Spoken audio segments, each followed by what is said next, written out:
from Florida. The Warriors, as described by Brian Windhorst, are a very attractive roster potentially if they were able to bring Dwight Howard in. In your mind, what are the hurdles that need to be crossed to potentially get him to Golden State?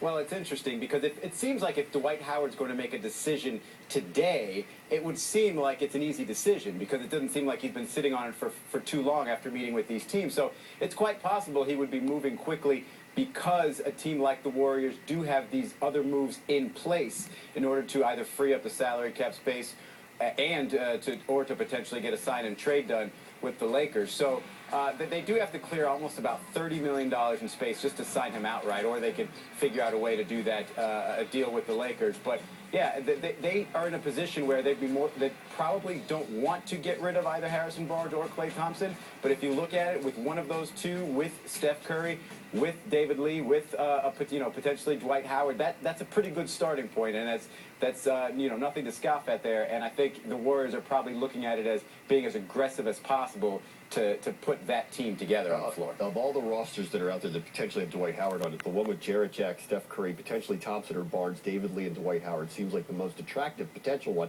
A lot of hurdles, though, to get through. At this point today, who do you see as the actual front runner to land Dwight Howard?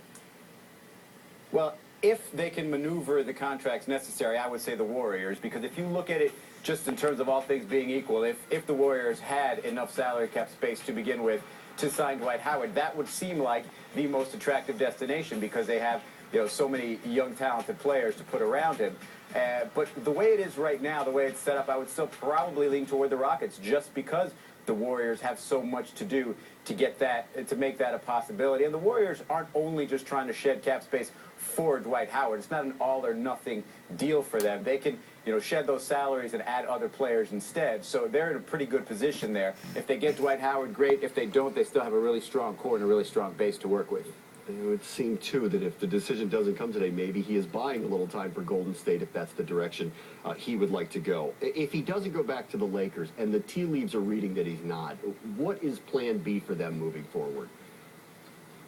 Well, they're going to focus on this year first because, a combination of Nash, Pau Gasol, Kobe Bryant is not a bad starting place. So that still has the makings of a playoff team after having a training camp together an entire season with the same coach. Now, in the future, they've only got Steve Nash's salary of just under $10 million committed to 2014, really. So they could have all kinds of cap space to work with the assumption that they would bring back Kobe Bryant, obviously, and then just try to use that really talented free agent pool of 2014 to build around for another sort of instant contender, because rebuilding isn't really something that Los Angeles does particularly well. The fan base doesn't really have much patience for it. They're so used to winning. So it would be make the playoffs this year, keep folks happy. Next year, try to build the perfect team around, whether it be Nash and Kobe Bryant and a bunch of others, or sort of a similar team if they had success this year, but with a few additions. Use the excuse of Kobe's injury for as long as humanly possible. And if you're wondering if Dwight's going to come back, the latest from Mark Stein on ESPN.com is the Lakers are, quote, bracing for the worst.